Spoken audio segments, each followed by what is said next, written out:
Vamos a ir a Mateo capítulo 14, por favor, y ahí en la pantalla vamos a poner la lectura de esta tarde, porque vamos a hablar acerca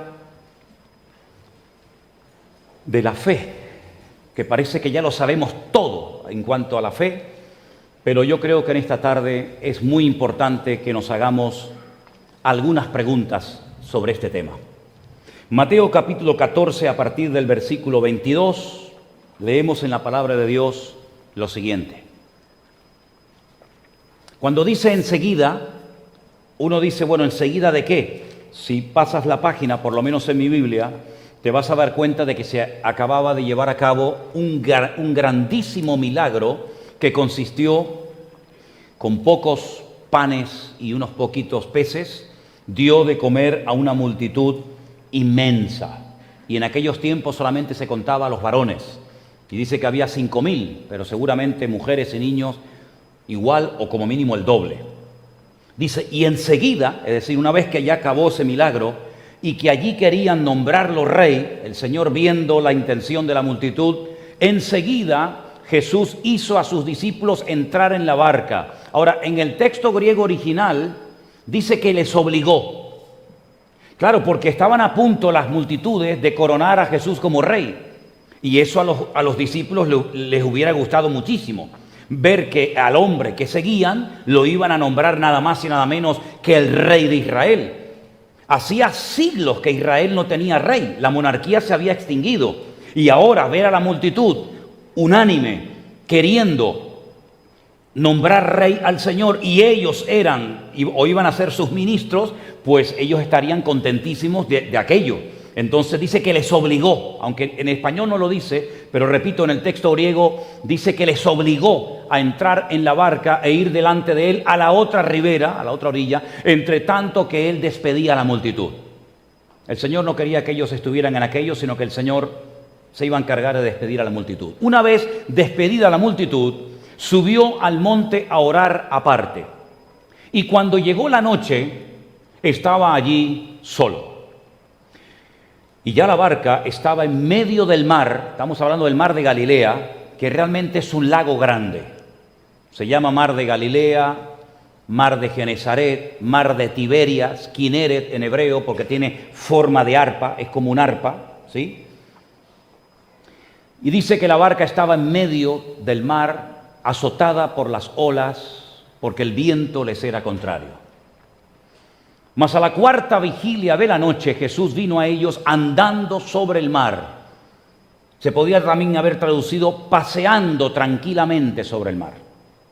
Y los discípulos, viéndole andar sobre el mar, se turbaron diciendo, un fantasma.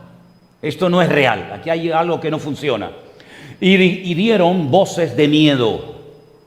Pero enseguida Jesús les habló diciendo, tened ánimo, yo soy, no temáis. Entonces le respondió Pedro y dijo, Señor, si eres tú, manda que yo vaya a ti sobre las aguas. Y él le dijo, ven. Y descendiendo Pedro de la barca, andaba sobre las aguas para ir a Jesús. Pero al ver el fuerte viento tuvo miedo y comenzando a hundirse, dio voces diciendo, Señor, sálvame. Al momento Jesús extendió la mano, asió de él y le dijo, hombre de poca fe, ¿por qué dudaste? Y cuando ellos subieron en la barca, se calmó el viento. Entonces los que estaban en la barca vinieron y le adoraron, diciendo, verdaderamente eres el Hijo de Dios. ¿Cuántos dicen amén? Qué tremendo, ¿verdad? Qué historia tan interesante. Yo comparo la fe, si me permiten el ejemplo, con la gasolina en un coche. Puedes tener el coche más lujoso, el mejor coche del mundo, pero sin gasolina no camina. Puedes tener muy buenas intenciones en tu vida cristiana, puedes saber mucho de Dios o de la Biblia, pero sin fe es imposible agradar a Dios. No solamente vivir, sino incluso agradar. Así que para agradar a Dios, para tenerlo contento y de tu lado y de tu parte, tu nivel de fe tiene que ser un nivel óptimo. Y como dije hace un instante, yo creo que estamos en unos tiempos en los que a nosotros, como iglesia, como pueblo de Dios, tanto a nivel personal como familiar, como iglesia, el Señor nos está probando la fe. Si estudias la iglesia en los últimos 2000 años, porque ya ha cumplido más de 2000 años la iglesia, no siempre el Señor probó lo mismo en su iglesia. Había momentos en la iglesia en los que el Señor probaba su nivel de conocimiento. Hubo otros momentos en la historia en los que el Señor probó el amor de la iglesia. Hubo otros momentos en la historia en los que el Señor probó la fidelidad, la constancia de la iglesia. Pero de una forma especial, Dios, yo creo que ha decidido en estos últimos meses, en este último tiempo, probarnos a todos la fe. Por eso yo quisiera hacerles una pregunta a todos ustedes en esta tarde, tanto a los que están por primera vez, como a los que son ya convertidos de años, como a los que a lo mejor todavía no están claros en cuanto a su relación con el Señor. ¿Cómo está tu fe? Yo creo que es una pregunta que nos tenemos que hacer frecuentemente todos y cada uno de nosotros. ¿Cómo está mi fe? Si tienes la ventaja de tener a papá, a mamá y algún miembro más de tu familia convertido, incluso pueden venir juntos a la iglesia, como es el caso de muchos de ustedes, pienso que también sería bueno no solamente preguntarnos a título personal cómo está nuestra fe, sino cómo está la fe en la familia. Porque en cierto sentido, si en tu casa sois más de uno o dos convertidos, pues quieras que no, la fe de uno también puede perjudicar o beneficiar al otro. Depende del nivel de fe. Entonces sería bueno que a veces como matrimonio, con vuestros hijos, si es posible, os preguntarais como familia, oye, ¿cómo está la fe de nuestra familia? Porque a lo mejor, y muchas veces se da, que a lo mejor la fe de uno está muy bien, en una calidad óptima, y a lo mejor la fe de la niña, o del niño, o del primo, o del abuelito, o sabe Dios de quién, pues no está muy bien que digamos. Así que yo creo que tanto a título personal como a nivel de familia, nos deberíamos de preguntar, ahora más que nunca, cómo estamos en cuanto a la fe. Pero también como iglesia, ¿cómo está la fe del Centro Evangélico Vida Nueva? ¿Ha madurado en este tiempo? ¿Se ha debilitado? ¿Se ha fortalecido? Yo pienso que es muy bueno que nos hagamos de vez en cuando esta pregunta, porque el Señor ha permitido, repito y subrayo, el Señor ha permitido que nos rodeen situaciones con las cuales tal vez no estamos muy cómodos, situaciones que no entendremos, pero sobre todo con situaciones, circunstancias que no controlamos, y ahí es donde muchas veces nos sentimos mal. Porque tenemos la tendencia, por supuesto yo también, no me excluyo, de querer tener todo más o menos siempre controlado, ¿verdad? De tener siempre más o menos todo en su sitio. Pero es que, hermano, lo que nos está pasando últimamente es que nos ha roto a todos, ¿sí o no? Me rompió a mí como pastor el tener que predicar. Por cierto, el año que viene, en mayo, hago 40 años de pastor, ¿eh? Y dirán, ¿y qué edad tiene este tío? Bueno, eso a ti no te importa. Pues el Señor en este tiempo nos ha probado en todas las áreas. En lo económico nos está probando a todos, ¿sí o no? A unos más que a otros. El Señor probó la fe en cuanto al tema económico de la obra, porque claro, lógicamente, la obra también necesita recursos económicos, faltaría más, ¿verdad? El Señor está probando la fe mía como pastor. ¿Qué te crees? ¿Que fue fácil para nosotros estar aquí 11 semanas predicando a sillas vacías? Hombre, te digo sinceramente, al final te acostumbras. Incluso nos costó un poco cuando vimos a toda la masa de gente que venía, nos costó más ver que la gente venía a que no venía, porque ya como que ya controlábamos, ¿no? Si Dios nos está probando en todo, a los estudiantes les ha cambiado totalmente el ciclo que llevabais, porque de pasar a clases presenciales habéis pasado, no sé todos, pero algunos a clases online. Algunos no han podido trabajar en semanas, en meses. Es decir, que es un tiempo que solamente Dios sabe cuánto tiempo va a durar, porque puede ir a más o puede ir a menos, solamente Dios lo sabe, en el que Dios nos está probando, sin lugar a dudas, la fe de todos nosotros. ¿Estamos de acuerdo, hermanos? ¿Estamos de acuerdo? Bueno, entonces creo que acerté con el mensaje de esta tarde. Sin embargo, hay gente que se pone nerviosa, gente que está con crisis de ansiedad, gente que tiene miedo, porque repito, son tantas cosas juntas, tantos cambios tan bruscos, tan radicales de la noche a la mañana, que algunos no estaban preparados y todavía están como haciendo ajustes a ver cómo hago con la carrera, a ver cómo hago si me caso o no me caso, porque claro, si me caso y después resulta que no me puedo casar, o si emprendo un negocio y después resulta que me va peor y gasto los ahorros que tenía. Es decir, es un tiempo tan raro que hasta nosotros, los hijos de Dios, creyentes, y yo como pastor, nos cuesta, entre comillas, gracias a Dios por su ayuda, nos cuesta adaptarnos, porque es una vida nueva. Y si no, mírense las caras unos a otros en esta tarde. ¿Cuándo íbamos a imaginar que íbamos a venir a la iglesia con máscaras? Que parecemos un hospital muchas veces. A veces de broma, cuando veo ahí a la gente en la entrada, digo, a ver, ¿quién es el siguiente? ¿Quién viene a repetir? ¿Verdad? Parecemos a veces como un hospital. No podemos abrazarnos, no podemos saludarnos, no podemos darnos besos. Se ha puesto de moda el codazo, fíjate tú, ¿de cuándo a dónde? Ahora saludarnos, ¿pero esto qué es? ¿Verdad? Son muchos cambios muy radicales. Ahora, es en estas situaciones, es en estos momentos, digamos, límite, cuando puede salir lo mejor o lo peor de los seres humanos, incluidos nosotros. Ahora puede salir esa verdadera confianza, esa fe auténtica que siempre hemos tenido y que ahora la podemos demostrar, o puede salir lo peor de nosotros, nerviosismo, ansiedad, preocupación, miedo, queja, incertidumbre. Es decir, tú verás lo que está saliendo por esa boca. Tú verás el comportamiento que estás teniendo ante esta situación que a todos de una manera u otra nos está afectando. Ya te digo, puede salir lo mejor o lo peor de todos y cada uno de nosotros. Yo me acuerdo que cuando nos dieron la blanca, algunos a lo mejor no saben lo que es eso, pero los que estuvimos en la mili y nos daban aquel librito blanco que era la cartilla que habíamos hecho el servicio militar, que yo la debo tener por ahí, pues hay un apartado donde ponía valor y ponía se supone. Porque es que no había habido oportunidad de demostrar si eras un valiente o eras un cobarde. Ahora, uniformidad, puntualidad, interés, todo eso sí. Pero en cuanto a valor, y ahora el Señor, al probarnos la fe, ahora tú te estás dando cuenta a ti misma si todos los años que has estado en la iglesia te han servido para poder afrontar con la bendición de Dios y con una buena actitud estas pruebas que nos han caído así, pum, de la noche a la mañana a todos y a cada uno de nosotros. Y lo curioso es que Dios está probando la fe de millones y de millones y de millones de hermanos nuestros en todas partes del mundo. ¿Y sabes tú cuántas iglesias se han cerrado? Ayer hubo un hermano aquí que nos vino a visitar, que me decía, dice, no te imaginas la cantidad de docenas y docenas de pastores que han muerto en la península en este confinamiento.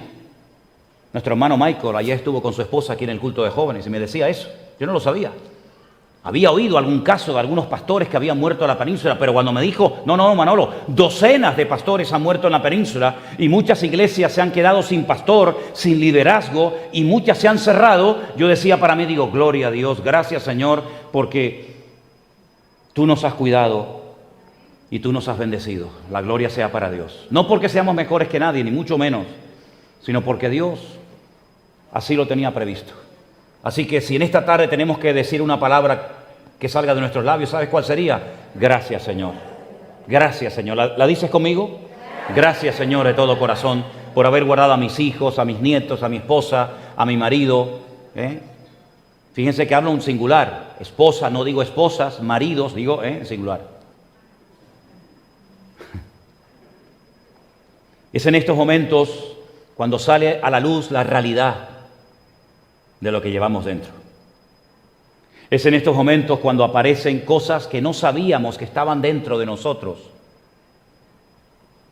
Es en estos momentos cuando salen palabras, actitudes, reacciones que han estado ahí dormidas, pero que ahora en este momento de crisis, de angustia, ¿por qué no decirlo?, de incertidumbre, es ahora cuando decimos, oye, ¿te das cuenta las veces que nos hemos quejado o las veces que hemos tenido miedo, las veces que hemos tenido angustia? Amigo, eso estaba ahí, eso estaba ahí.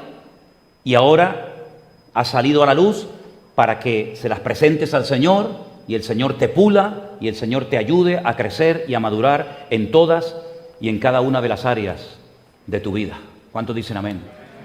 Ahora fíjate que fue en el peor momento, a la tercera vigilia. Vamos a poner ahí un pequeño gráfico de cómo se dividía el tiempo durante la noche en los tiempos de la Biblia.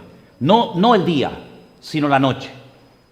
Con la caída del sol, aproximadamente, vamos a poner 6 de la tarde, hasta las 9 de la noche se llamaba, y lo vas a ver en la Biblia, la primera vigilia. Esto es como en el cuartel, la primera imaginaria, la segunda imaginaria, la tercera era la peor, ¿verdad? Pero de 6 de la tarde a 9 de la noche era la primera vigilia. Sí, hay un espacio de 3 horas entre las 6 y las 9, pero así se calculaba el tiempo. Desde las 9 de la noche hasta las 12 de la noche era ya la segunda vigilia. El texto que hemos leído dice que Jesús vino a la tercera vigilia. La tercera vigilia empezaba a las 12 de la noche y terminaba a las 3 de la madrugada. Es decir, que Jesús se apareció a sus discípulos entre las 12 y las 3 de la madrugada. Ese fue el intervalo de tiempo en el que se pudo aparecer el Señor a sus discípulos. Se pudo aparecer a las 12, pero imagínate que se apareció a las 3, luego estuvieron 3 horas más las que ya habían estado previamente remando y con un miedo atroz dentro de aquella barca que era un cascarón de nueces. Y ya la cuarta vigilia era desde las 3 de la madrugada hasta las 6 de la mañana. Así se dividía el tiempo, así se divide el tiempo en la Biblia, en 4 vigilias, la primera, la segunda, la tercera y la cuarta vigilia. Cuando peor estaba la situación, cuando ya no había posibilidades de salvar la vida, cuando aquellos 12 hombres que conocían el mar de Galilea como la palma de su mano, hermanos, porque la mayoría de ellos habían nacido, se habían criado y habían trabajado toda la vida alrededor del mar de Galilea, en la zona de Capernaum, que todavía se puede visitar aunque está en ruinas, la zona de Tiberias, esas zonas eran donde ellos vivían, se habían criado, sus mujeres, sus hijos, sus nietos. Ellos conocían el mar de Galilea perfectamente, sabían dónde había bancos de peces. Ellos se buscaban la vida en aquel lugar, ellos conocían perfectamente el mar de Galilea. Y para verlos con miedo, para verlos asustados, la tormenta tuvo que ser tremenda. Ahora, es normal, es habitual que en el mar de Galilea así, de repente, pase de una calma total y absoluta a una marejada y a una tempestad, porque es como una olla. Es un mar que está por debajo del nivel del mar, está totalmente rodeado de montañas, ¿verdad? Enfrente están los famosos altos del Golán, detrás está Siria, Líbano y todo eso, ¿verdad? Y es una olla, es como un hueco donde descienden las aguas de los ríos, de los afluentes, del Jordán, etcétera, y ya de ahí salen para el sur y van al mar muerto, al Yan Jamel, al mar de la sal. Y es un lugar donde hay un cruce de vientos y en cuestión de segundos cambia, ya te digo, de una calma a una tempestad tremenda. Pero como esa noche, como esa tempestad, nunca había habido una tan grande. Ellos seguramente tenían temor de decir, bueno, ¿llegaremos o no llegaremos a la orilla? Porque aquí no hay un guardacostas, aquí no hay un teléfono 112 que llamas y te viene a buscar salvamento marítimo. Aquí, amigo, no hay nadie que te pueda salvar. Y para colmo, el Señor esa noche no iba con ellos. Porque en otra ocasión afrontaron una tormenta tremenda, pero tenían una ventaja, aunque también tuvieron mucho miedo, ¿se acuerdan? Que el Señor iba con ellos durmiendo. Bueno, durmiendo por ahí está. Pero es que en esta ocasión ni siquiera el Señor va con ellos, sino que se quedó en tierra despidiendo a la multitud. ¿Cuántos habrán dicho, ay, si estuviera el Señor aquí? Pero es que no está el Señor. Y tenían miedo. El viento les era contrario, eran casi ya las 3 de la madrugada. No había forma de llegar a tierra y entonces comenzaron a tener miedo. Ahora, en estos momentos de crisis, en momentos angustiosos, en momentos cuando no controlas, en momentos cuando ya no sabes ni lo que hacer, si voy o me quedo, si vendo o compro, en esos momentos es cuando tenemos que acostumbrar a nuestro espíritu, acostumbrarnos a nosotros mismos a reaccionar no bajo el temor, no bajo la duda, no bajo el miedo, sino tenemos que autodisciplinarnos para que le enseñemos a nuestra vida a reaccionar con fe en esos momentos. Ninguno clamó a Dios. Me llama mucho la atención esto. que ninguno se puso a orar, por lo menos el texto no lo dice. Es como cuando los israelitas estaban en un lugar donde había aguas amargas, ¿se acuerdan que hace poco hablamos de eso?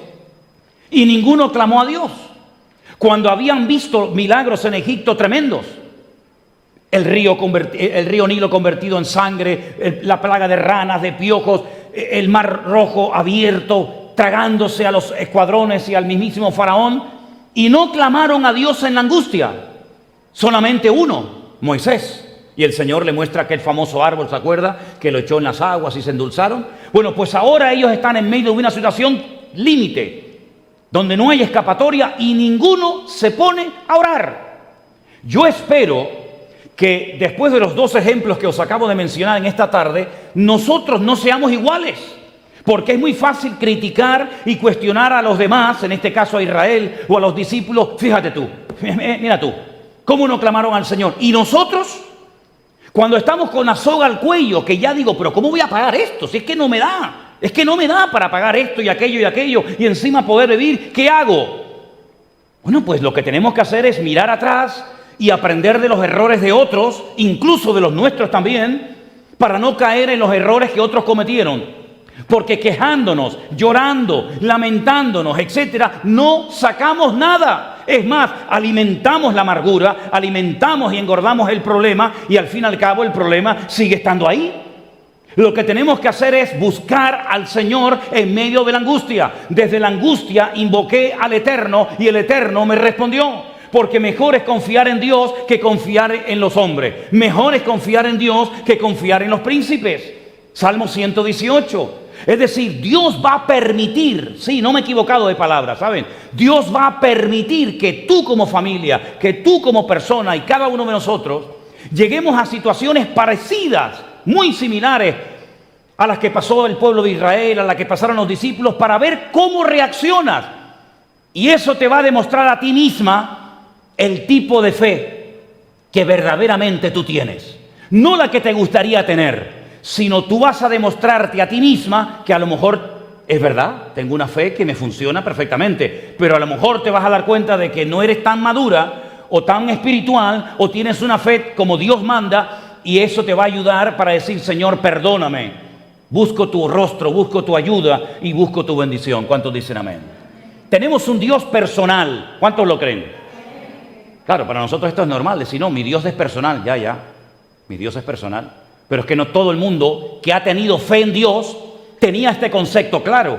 Para nosotros es normal porque prácticamente desde el primer día que entramos a la iglesia empezamos a oír a gente que estaba enferma, que Dios lo sanó, al otro que estaba en depresión y el Señor le ayudó en su problema, el otro que era drogadicto y el Señor lo liberó y tal. Y entonces vemos que la gente habla, y nosotros hoy en día también, como si conociéramos a Dios de toda la vida.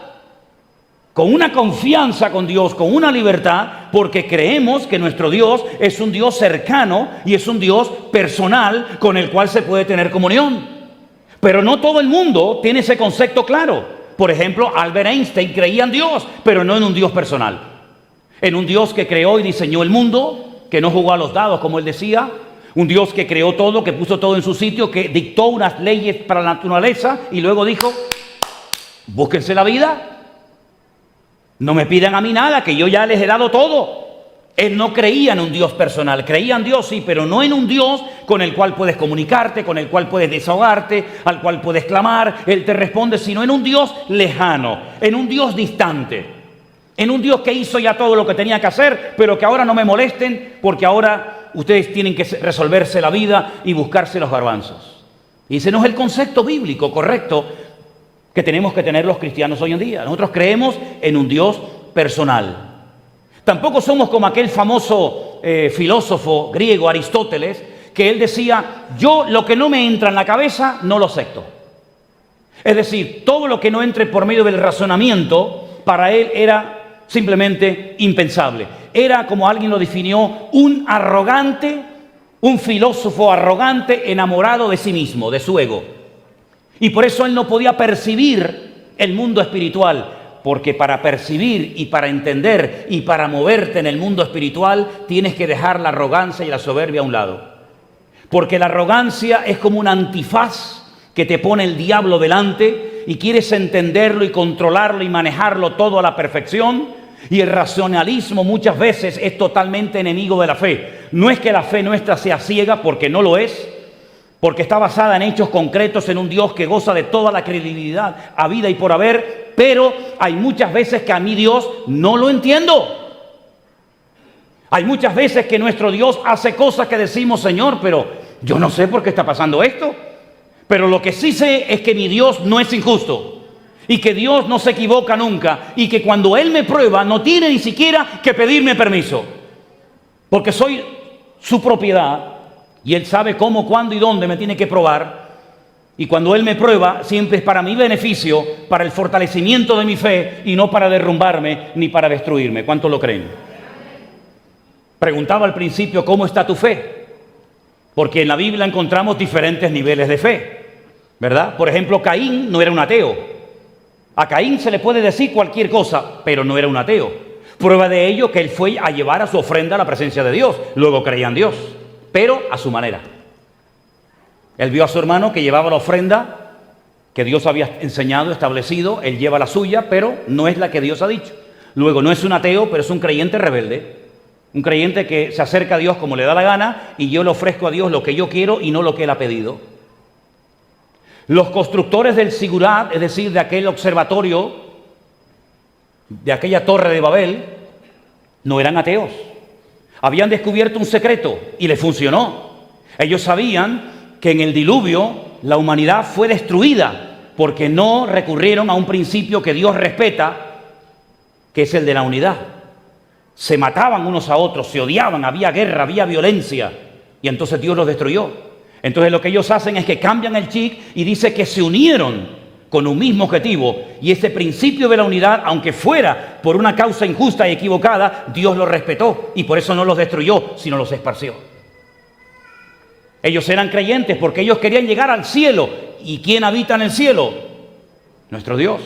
No eran ateos que querían demostrar la no existencia de Dios, sino que querían demostrar que ellos, por sus esfuerzos humanos, con aquella mega estructura, podían llegar al cielo, a la presencia de Dios, por sus esfuerzos y no como Dios lo había establecido. Luego no eran ateos, eran creyentes. Pero era una fe equivocada. Y hay mucha gente que tiene una inmensa fe, pero una fe mal puesta, una fe mal depositada, una fe en una tradición que ni siquiera has comprobado si es verdad, una fe en una religión que te impusieron tus antepasados, una fe que la tienes porque naciste donde naciste, pero si hubieras nacido en Pakistán y tu padre y tu madre, en vez de ser lo que eran o donde nacieron, hubieran sido de otra religión o de otra cultura, tú jamás hubieras practicado la religión que has tenido y practicado. ¿Por qué? Porque la religión que todos practicamos no la elegimos, sino fue por imposición social y por un principio de tradición, no por una elección propia. Fueron los españoles los que llevaron el catolicismo a América, no los americanos vinieron a Europa a traerla o a enseñarla. Fueron los españoles los que viajaron, los que cruzaron los océanos y llevaron allí una religión que significa atarse o volverse a atar, religa, reluga, relegar. Es una atadura que los españoles llevaron, se fueron, pero dejaron atados espiritualmente a millones de personas en lejanas tierras hasta el día de hoy. Y luego para colmo mezclaron lo que los españoles les enseñaron con las tradiciones de los pueblos indígenas, hicieron una mezcla y un cacao, y de ahí vienen cosas tremendas que al final más oscuridad, más ignorancia, más tiniebla y más desorden. Y en vez de comprobar si lo que aquellos conquistadores llevaron a América era la verdad y funcionaba en el país de origen, lo abrazaron, lo aceptaron y no se dieron cuenta de que España estaba en ruinas, totalmente destruida moral, espiritual y económicamente, pero creían en una religión que ni a ellos les funcionó y pensaban que a otros sí les podía funcionar. Es increíble la ignorancia de los pueblos, es increíble la ignorancia de la gente, como cuando vienen tantos santeros, con todo mi respeto, de Cuba, de Venezuela y de otros países. Si les funciona tanto esas cosas en sus países, ¿por qué no han levantado su país?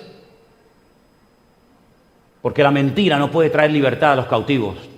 Solamente el Señor Jesucristo es el único que puede traer libertad y quitarte la venda de los ojos y darte cuenta de que Jesucristo no nació hace 2000 años en Belén de Judea para traer o para reforzar una nueva religión, sino vino para darte libertad, calidad de vida y para abrirte los ojos y darte cuenta que tú no dependes de una serie de normas escritas o inventadas por los hombres, sino dependes de la palabra de Dios, que el cielo y la tierra pasarán, pero su palabra va a sobrevivir los tiempos. Porque la palabra de Dios es viva y eficaz. ¿Cuántos dicen amén? Aristóteles, por ejemplo, aquel filósofo que Moisés Maimónides lo llamaba el príncipe de los filósofos, no creía en Dios porque él no entendía el mundo espiritual. Pero quiero hacerte una pregunta en esta tarde. Y la pregunta es, ¿dónde tienes tu fe? Tal vez lo que te voy a decir ahora es la primera vez en tu vida que lo vas a oír. Pero hay gente que tiene la fe en la cabeza. Todos tenemos cabeza, ¿verdad? ¿Sí o no? Sí, creo que sí. Hay gente que tiene su fe en la cabeza. Todos son normas, principios, reglas, prohibiciones. Esto se hace en diciembre, esto se hace en Navidad, esto se hace en Semana Santa, esto se hace en esta época. Y tienen una fe aquí, un conocimiento, ¿verdad? Que a veces lo confunden con fe objetiva y práctica en el Señor. Y es un conocimiento que muchas veces no se plasma en hechos concretos. Porque muchas veces la gente es esclava de sus pensamientos. Y cuando aquellos decían, no es el tiempo, no ha llegado el tiempo del Señor, ellos vivían como mendigos, teniendo recursos tremendos a su disposición para reconstruir Jerusalén, el templo y las murallas, pero como decían, no es el tiempo, sus pensamientos terminaron controlando sus acciones. Hay otras personas que tienen su fe única y exclusivamente en el corazón. El corazón, según la Biblia, es el centro emocional del ser humano. No es simplemente el músculo, sino que hace referencia a lo emocional, a lo sentimental. Y vamos a ver en este pasaje y en otros cómo hay personas que tienen una fe emocional y tú los ves, vamos, que hoy se quieren comer el mundo y a los 3 días el mundo se los comió a ellos. Son gente emotiva, gente que son cambiantes, no tienen criterio propio, no saben lo que quieren, ahora son budistas, mañana son ateos, mañana son cristianos, pasados tienen la fe solamente en el corazón. Otros tienen solamente la fe en la boca, hablan y hablan cosas de fe aparentemente espirituales, aparentemente religiosas, pero son los bla bla, los que hablan. Y luego las manos en la Biblia, digamos, se utilizan como el instrumento que tiene que ver con lo que hacemos.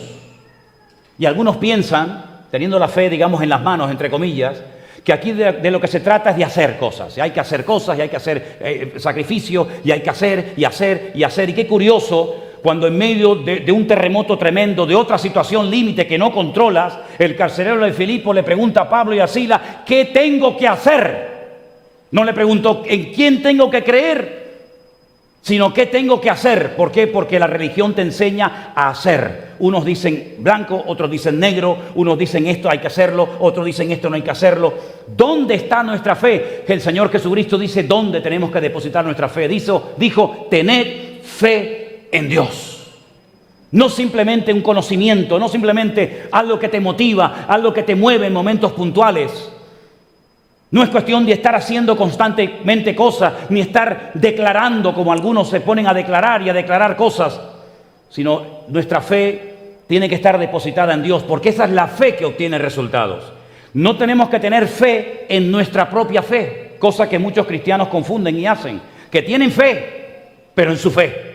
Por lo tanto, Dios se tiene que poner a mi servicio y tiene que concederme y darme todo lo que le pida porque yo soy el que mando, porque la fe la convierten en una especie de llave maestra que tiene que abrir todas las puertas y solucionar todos los problemas. Y la fe no es eso.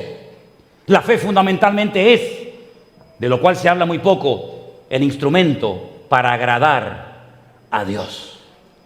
Porque la fe no podemos utilizarla y recurrir a ella única y exclusivamente en momentos de crisis, de angustia y de necesidad. Sí, podemos hacerlo, pero ese no es el objetivo de la fe. El objetivo de la fe es transformar el ego del hombre, que el hombre pase de ser un egocéntrico a un cristocéntrico y que con esa fe reciba o no reciba, se muera de esa enfermedad o sea sanado. Y aunque Dios me mate, lo voy a seguir adorando porque yo sé en quién he creído. Esa es una fe auténtica. Una fe que no espera recibir nada a cambio, aunque, claro, nos gusta recibir. Una fe que no manipula, una fe que no presiona, una fe que no obliga. Es una fe que lo que intenta es agradar a Dios. Y simplemente con agradar a Dios, me dé o no me dé, me doy por satisfecho. Porque mi objetivo en la vida no es convertirme en un receptor de bendiciones, sino en un dador de gloria y de honra para mi Dios y para mi Señor. ¿Cuántos dicen amén? Es otro nivel de fe diferente, pero es al que nos quiere llevar el Señor. Ahora, me llama la atención y quiero hacer una pregunta, sobre todo a los hombres. No se enfaden las hermanas. Pero es que en la historia no se habla de mujeres, en esta concretamente, ¿vale? Ahora van a decir, oh, qué machista es Manolo. No, es que la historia que hemos leído es una historia donde hay solamente hombres. Entonces ya no se preocupen, que otro día yo les preparo un mensajito para que ustedes estén contentas conmigo también. Pero es que ahora aquí hay 12 hombres desesperados. A mí lo que me llama la atención que después de haber visto tantos milagros, bueno, dicho sea de paso, acababan de ver, ellos fueron protagonistas de un milagro espectacular. Porque ya me contarás a mí, voy a decirle algo a las hermanas porque si no se van a poner mal. Imagínate mañana cuando tengas que hacer la comida, que tú oras por la comida recién hecha y de repente comienzas a ver que las chuletas se multiplican y los garbanzos salen por fuera del caldero y pusiste una barra de pan y de repente cuando fuiste a poner los tenedores dices, ay, ¿de dónde salieron estas 18 barras de pan? Si yo compré una. Y comienza a multiplicarse la comida y entonces dice, bueno, pues como vienen con hambre y hoy viene toda la familia y cuando terminan de comer resulta que hay más comida en la mesa de la que se han comido. Sería alucinante, ¿no? Sería algo espectacular. Ellos vieron eso, que con poquitos recursos el Señor hizo un milagro de multiplicación, porque hay muchos tipos de milagros. Hay milagros proféticos, milagros de liberación, milagros de sanidad. Este es un milagro de multiplicación, donde el Señor nos enseña que con lo poco puede hacer mucho. Hay gente que con mucho hacen poco. Pero el Señor con lo poco hace mucho. Y eso es algo que a mí me apasiona del Señor. El Señor multiplicó los panes y los peces, comieron multitudes de personas, ellos lo vieron, porque el Señor no fue repartiéndole individualmente a la gente, a la familia, sino que les dijo repartirlo vosotros, dadle de comer vosotros. Luego ellos no se quedaron al margen del milagro, ellos fueron protagonistas directos del milagro. Ellos vieron, ellos sabían de dónde habían salido aquellos recursos, de aquel niñito que estaba por allí, ¿verdad? Ellos sabían que aquellos panes ni con dinero podían haberlos comprado. Felipe sacó la calculadora y dijo, ni 200 denarios llegarían para dar de comer a esta multitud. 200 denarios son como 12 sueldos. 200 sueldos. Por lo tanto, no tenemos recursos. No era un grupo de multimillonarios que tenían recursos. No. Ellos sabían que ni con dinero se podían solucionar ciertos problemas, como hemos llegado hoy en día. ¿Qué te parece? Estamos en el desierto de la vida y ahora resulta que ni con dinero se puede solucionar el problemón que tenemos. Porque si fuera por dinero ya hubieran inventado la vacuna, ya se hubiera solucionado el problema, pero ahora ni con dinero se puede resolver este problema, porque este dinero solamente se resuelve con humildad y pidiendo la ayuda y la sabiduría de parte del Señor. La vacuna podía haber sido inventada en la Segunda Guerra Mundial si no hubieran matado a 6 millones de judíos. En ese día seguramente mataron a los mejores científicos y médicos de la historia de la humanidad, pero se los cargaron. Y ahora están sufriendo las naciones de la tierra la barbaridad de matar a miles de científicos, filósofos, médicos, arquitectos, abogados, personas que podían haber descubierto cosas que nos hubieran hecho la vida mucho más fácil. Y ahora llegamos a un punto muerto en el que toda la humanidad y hasta el presidente mismo de los Estados Unidos se tiene que ir a tratar como cualquier persona del mundo. ¿Por qué? Porque es algo que afecta a todo el mundo por igual. Blancos, negros, ricos, pobres, evangélicos, musulmanes, cristianos, budistas, ateos, a todo el mundo por igual. ¿Quién estará detrás de todo esto tratando de enseñarle a la humanidad? Humíllense, pidan perdón, busquen mi rostro y yo los libraré en medio de la angustia. ¿No creen ustedes que el Señor está tratando de transmitir un mensaje a la humanidad? Pero es tan grande la soberbia, es tan grande la arrogancia, que todavía seguimos como ciegos tratando de solucionar nosotros mismos los problemas, cuando el Señor en un segundo, si lo buscáramos, daría la fórmula exacta para mañana mismo comenzar a vacunar a toda la humanidad. Pero no quieren invitar a Dios a sus reuniones, no quieren invitar a Dios a sus despachos, le han cerrado la puerta en las narices al Señor y todavía siguen y siguen y siguen. Y dice la Biblia, separados de mí, nada podéis hacer. La pregunta que les quería hacer, Si hubiéramos sido nosotros discípulos de Cristo hace 2000 años, ¿hubiéramos salido de la barca?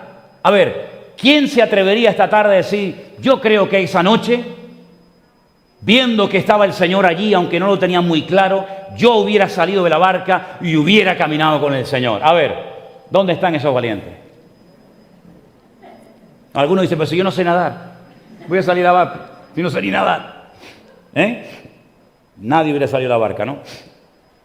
Me parece muy bien la honestidad de todos y cada... Bueno, vamos a preguntarle a las hermanas, que son más atrevidas. Hermana, ¿usted hubiera salido de la barca? Ahora te dice, sí, yo seguro salgo de la barca. Sí. Es complicado, Complicado, Muy complicado. El mar es muy bonito, pero no hay que perderle nunca el respeto, El mar puede ser en un momento un destrozo que ni te imaginas. A mí me encanta navegar cuando voy todos los años a la península y estoy esos días navegando. Me encanta subir a la cubierta y totalmente oscuro, que no se ve nada, subir allí y empieza a pensar, Dios mío, si yo me caigo aquí, aquí no me encuentra ni el tato, me encuentra a mí aquí, ¿verdad?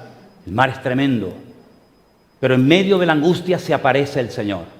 Esperó al último momento cuando ya no había recursos humanos y allí se aparece el Señor. ¿Saben? Yo anoté aquí una frase que le pedí a Carelli que me pusiera en la pantalla y es esta. Se me ocurrió esta mañana. Por muy difícil que sea la situación, hay alguien que siempre estará ahí para ayudarnos. ¿Lo leemos juntos? Por muy difícil que sea la situación, hay alguien que siempre estará ahí para ayudarnos. Díganme su nombre, por favor. El Señor Jesucristo. Fuerte aplauso a nuestro Dios. A Él la gloria y a Él la honra. Aleluya. Gloria a Dios. Gloria a Dios. Ahora, el único que salió, saben todos quién fue, ¿verdad? El apóstol Pedro. A ver, ¿cómo puedo decir esto? No todo lo que hacemos y funciona necesariamente fue inspirado por Dios. Y no todo lo que fracasa y sale mal, no necesariamente no tuvo el respaldo y el favor de Dios. Complicado entender esto, ¿no? No todo lo que funciona y sale bien, necesariamente fue respaldado por Dios. Y no todo lo que salió mal y no funcionó, necesariamente no gozó del favor y del respaldo de Dios. ¿Cómo discernir entonces si mi fracaso o mi victoria fue de Dios o vete tú a saber de quién fue? Miren, Pedro tenía una característica extraordinaria en su vida. Y yo reconozco en Pedro esa virtud que todos deberíamos de pedirle al Señor tener. Y es que aprendió a levantarse cada vez que se metía un castañazo, cada vez que metía la pata, si me permiten la expresión, cada vez que hacía algo mal, él tenía algo a su favor. Y es que se arrepentía y sabía levantarse y seguir adelante. Eso es algo digno de admirar en la figura de Pedro, ¿sí o no? Pero Pedro era la impulsividad personificada. Era el hombre que actuaba sin pensar, sin calcular. En Pedro durante muchos años mandó el corazón. Él, si tenía que menospreciar e infravalorar a alguien, lo hacía. Aunque todos estos te abandonen, yo nunca te abandonaré. Y se quedaba tan pancho. Me imagino que los demás habrán dicho, pero el enterado ¿de qué va? ¿Cómo que todos le abandonen? Pero él, si tenían que menospreciar a todos, para él ponerse la medalla, lo hacía. Y si tengo que ir contigo hasta la muerte, voy. Y encima, porque era todo corazón, por impulso. Él no calculó jamás el coste de decir, te seguiré a donde quiera que tú vayas, hasta daré mi vida por ti. Él lo dijo, pero no lo pensó. Porque si lo hubiera pensado, seguramente no lo hubiera dicho. Ahora, tenía también algo bueno, y es que siempre se sentía mal cuando fracasaba. Y ustedes dirán, ¿y qué tiene de bueno eso? Porque hay gente que mete la pata y no se siente mal. Hay gente que hace cosas terribles y tú hablas con él y el tío encima hasta orgulloso está. Pedro se sentía mal cuando negó al Señor. Pedro se sentía mal cuando fallaba. Pedro se sentía mal cuando era reprendido por el Señor. Pero cuidado, porque dice la Biblia que hay dos tipos de tristeza. Por favor, escúcheme bien en esto. Primera de Corintios, el apóstol Pablo dice, o segunda de Corintios dice que hay dos tipos de tristeza. Una que produce Dios, ahora lo explico, y una que produce el diablo o el mundo. La tristeza que produce Satanás es para muerte. Has fallado, eres un inútil, no sirves para nada, has metido la pata, mira la ruina a la que has llevado a tu familia, el negocio ha terminado en una bancarrota, hemos hecho el ridículo, somos el hazme reír de la familia y tal. Y esa es la tristeza que te agobia, y algunos optan por quitarse la vida porque no aguantan la presión de la familia, la presión del ambiente. Es una tristeza agobiante, es una tristeza que aplasta, es una tristeza que te destruye. No hay salida. La tristeza que produce Dios es para arrepentimiento. Has metido la pata, pero vete y no peques más. Uf, qué alivio, ¿no? ¿Vale? Has negado, pero me has negado, has dicho que no me conocías, que no querías saber nada de mí, pero una pregunta, ¿me sigues amando? Sí, Señor, tú lo sabes todo. Tú sabes que a pesar de la metedura de pata y de la barbaridad que dije, Señor, tú lo sabes todo y tú sabes que te amo. Pues vale, Pedro, pues apacienta mis corderos y ya está. Es una tristeza, es una culpabilidad que en un momento determinado te puede venir como consecuencia de haber hecho algo mal, de un pecado cometido, pero es una tristeza que te lleva a la búsqueda de Dios, a reconocer el tropiezo, a reconocer la caída, el pecado. Te levantas y sigues caminando por la gracia y por la misericordia de Dios. Esa era una característica muy buena de Pedro. Pedro se dejaba tratar, cosa que lamentablemente mucha gente no están dispuestos a dejarse tratar, a dejarse confrontar. Una vez, hace muchos años, oí a un predicador de Costa Rica que dijo en un retiro en Galicia, sin confrontación no hay cambio. Y a mí esa frase se me quedó grabada. Sin confrontación no hay cambio. Hasta que no te confronten con tu realidad, hasta que no te digan la verdad, no va a haber cambio. Pues mientras te hagan la pelota, mientras te digan, no pasa nada, tú eres en el fondo una niña buena, tú eres una persona buena. No, hay que sacudir el avispero, hay que confrontar. Y cuando somos confrontados con la realidad, entonces cuando podemos despertar a la realidad del perdón y del favor de Dios. Y Pedro se dejaba tratar. Pedro se dejaba cambiar y moldear por el Señor, y Pedro llegó a ser un hombre tremendo para la honra y para el servicio en la obra del Señor. Esta historia, hermanos queridos, yo la he elegido esta noche porque estamos en medio de una tormenta. España es una tormenta que la verdad que da pena, ¿eh? Pero por otra parte se la ha buscado. Por otra parte se la ha buscado. Pero también déjeme decirle algo, estamos en medio de una tormenta mundial, pero vamos todos en la misma barca y tenemos todos al mismo Señor y podemos clamar juntos al Señor. Tal vez no nos atrevemos a salir de la barca porque nos asustan los vientos y la oscuridad y la tempestad, y es lógico, pero lo que está bien claro es que el Señor, salgamos o no de la barca, cuando el Señor se apareció a sus discípulos, mi pregunta es, ¿hacia dónde iba?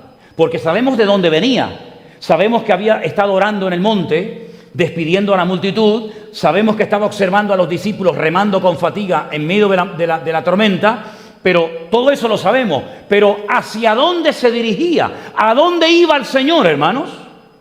¿Ustedes creen que el Señor va a ver la barca azotada por los vientos y por las olas, los discípulos agobiados y muertos de miedo, y va a pasar por la barca y le va a decir, adiós?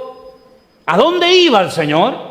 Yo creo que el Señor iba al encuentro de sus discípulos y a montarse en la barca con ellos, ¿sí o no? Ese es el objetivo del Señor. Así que para poder ver al Señor en medio de la tempestad y en medio de las olas, pues tenemos que estar en medio de las olas y en medio de la tempestad. Pero cuando clamamos al Señor, el Señor viene pronto en nuestro socorro y en nuestro auxilio, porque Él es nuestro pronto auxilio en todas las tribulaciones de la vida. ¿Cuántos dicen amén? Así que, hermanos, la tormenta sigue. Pero ¿saben qué? Si el Señor va con nosotros, ¿quién contra nosotros? Vamos a orar en esta noche al Señor ahí donde estás. Cierra tus ojos. Y quiero que en este momento le digas al Señor, Señor, fortaléceme en la fe para que yo pueda con tu ayuda y con tu bendición agradarte en este momento de la historia. Que yo pueda, Señor, en este momento, con la fe que tú me has dado, servirte, honrarte y agradarte en todos y en cada uno de los detalles de mi vida, Señor. Familias cristianas que están aquí esta noche con nosotros, reunidos en el culto. Júntense de vez en cuando. Tal vez todos los días no se puede por distintas circunstancias. Pero júntense de vez en cuando y pregúntense el uno al otro mirándose a la cara, ¿cómo está nuestra fe? ¿Será la fe de la mamá la que está tirando del carro y los demás miran? ¿Será la fe del padre la que está contagiando para bien a los hijos y a la esposa y está tirando del carro hacia adelante? ¿O es la fe de todos? Porque si todos vamos en la misma barca y todos estamos siendo afectados por la misma tempestad, eso significa de que todos tenemos que aportar nuestra fe y nuestro grano de arena para el beneficio de nuestra familia y de la obra del Señor. Señor, ayúdanos como familia, como iglesia, como pueblo tuyo que somos, Señor Jesús, a utilizar la fe que tú nos has dado, Padre Santo. Que podamos confiar en ti más que nunca, Señor. Que no nos falle la fe en esta hora, sino que podamos con la ayuda del Señor, con su palabra, marcar una diferencia en esta tempestad, Señor. Enséñanos a caminar por encima de las olas. Enséñanos a caminar por encima, Señor, de las tempestades de la vida. Y que en el nombre soberano de Jesús, nuestra fe sea una fe contagiosa y viva y eficaz en el nombre del Señor Jesucristo. Aleluya. Nos ponemos de pie, mis queridos hermanos.